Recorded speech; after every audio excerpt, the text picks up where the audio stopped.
এটা তো ক্রমান্বয়ে ঘটেই চলেছে পশ্চিমবাংলায়। তো মনেই তো হচ্ছে না যে এটা কখনো বন্ধ হবে।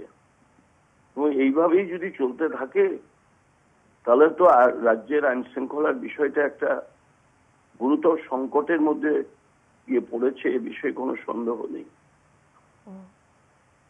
আমার মনে হয় যে এখন সমস্ত জায়গায় সাধারণ মানুষ যারা আছে, নাগরিকবৃন্দ আছেন, তাদের উচিত এই পরিস্থিতির হাত থেকে উদ্ধার পেতে নিজেদের মধ্যে গ্রাম রক্ষা বাহিনী তৈরি করা, এবং এই গ্রাম রক্ষা বাহিনী তৈরি করে বা মহল্লা রক্ষা বাহিনী তৈরি করে পাড়ায় পাড়ায় যদি যারা অরাজনৈতিক কর্মী আছেন বা যারা শাসক দলের সঙ্গে যুক্ত নন তারা যদি এগিয়ে আসতে পারেন তাহলে পরে নিরীহ মানুষকে বাঁচানো সম্ভব, নয়তো সেখানটায় সংঘাত আরো ব্যাপক আকার ধারণ করবে।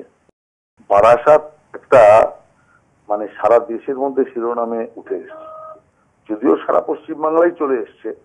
কারণ এখন মোটামুটি যা দেখছি আমরা যে তৃণমূল কংগ্রেস পুরোপুরি যে মস্তান এবং এই জাতীয় হামলাকারীদের ওপরই পুরো সমাজের নিয়ন্ত্রণ ভার ছেড়ে দিয়েছে, যার জন্য যেখানেই যে প্রতিবাদ করছে তার উপরই আক্রমণ নেমে আসছে। এবং কোনো ক্ষেত্রেই পুলিশ সেইভাবে কোন রকম ভাবে কিছু লাগাচ্ছে না, বা পুলিশ প্রশাসন সম্পূর্ণ নীরব অবস্থায় রয়েছে। যেহেতু পুলিশ প্রশাসন এইভাবে নীরব রয়েছে, তারই সুযোগ নিয়ে কিন্তু প্রচ্ছন্ন সরকারি মদতে বা সরকারি দলের মদতে এই জাতীয় হামলা এবং এই জাতীয় ঘটনা বারবার করছে। এবং বামনগাছিতে কদিন আগে একটা ঘটনার ঘা শুকোতে না শুকোতে আবার এই জিনিস পরিষ্কার চোখে আঙুল দিয়ে দেখিয়ে দিচ্ছে যে আইনের অবস্থা কোথায়, এবং মস্তানি রাজ এখনো যে এক মাত্রায় সমান হয়ে বামনগাছির বুকে, এটাও তার একটা জ্বলন্ত নিদর্শন।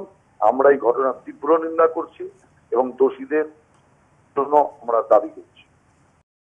এই রাজনৈতিক দলটি গোটা বাংলাকে সন্ত্রস্ত করে তারা ক্ষমতায় থাকতে চাইছেন। সুতরাং যেখানে কোনো অন্যায় হচ্ছে এবং দেখা যাচ্ছে আলটিমেটলি যে সেই সমস্ত দলের ছত্রছায়া, এই দলের ছত্রছায়া সে সমস্ত অ্যান্টি সোশ্যালরা রয়েছে।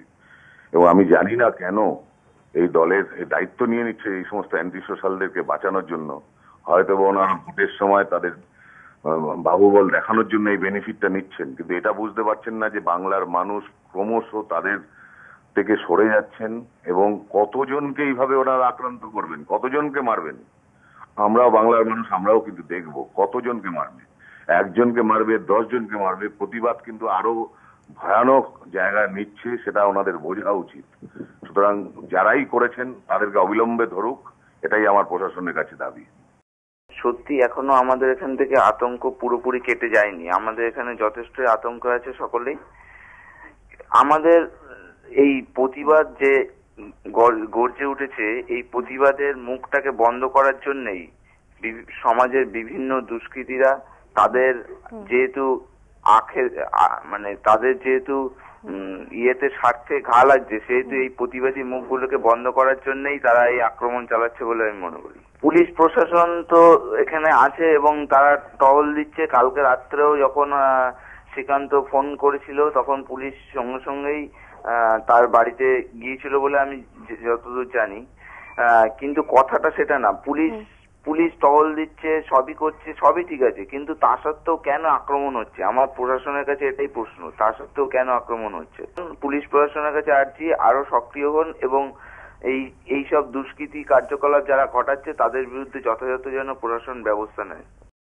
যখন 10:25 বাজে তখন আমাকেও ফোন করে, আমি তখন বাড়িতে, যে আমাকে এরকম স্টেশনে মারধর করছে। আমি বললাম যে এক কাজ কর, পুলিশকে ফোন কর, আমরা যাচ্ছি। তারপরেও বললো যে না, আমাকে ছেড়ে দিয়েছে, আমি বাড়িতে যাচ্ছি। ঠিক আছে, বাড়িতে যা, আমরা আসছি। এরপর ঠিক 11:25 নাগাদ ও আবার আমাকে ফোন করে বলে যে ওদের বাড়িতে এসে নাকি ওকে ঘর থেকে বের করে ওকে মারধর করেছে। সঙ্গে সঙ্গে আমরা পুলিশকে ফোন করি, পুলিশ আগে চলে যায়। তারপর আমরা 3 জন যাই, আমি, শেখর আর সৌরভ কর বলে আমার ভাই, 3 জন মিলে গিয়ে, ও ভয় পাচ্ছিল বলে ওকে আমরা ওখান থেকে নিয়ে এসে হসপিটালে নিয়ে যাই। এটা পুলিশ প্রশাসনকে দায়িত্ব নিতে হবে এই দুষ্কৃতিভাব কমানোর জন্য। এটা তো আমরা যতটা করার, প্রতিবাদ করার ইয়ে করে তো আর মানে দুষ্কৃতি কমবে না। দুষ্কৃতি কমতে গেলে পুলিশকে দায়িত্ব নিতে হবে, পুলিশ তার কাজটা সক্রিয়ভাবে করুক, তাহলেই হয়তো তারা পারবে দুষ্কৃতি দমন করতে।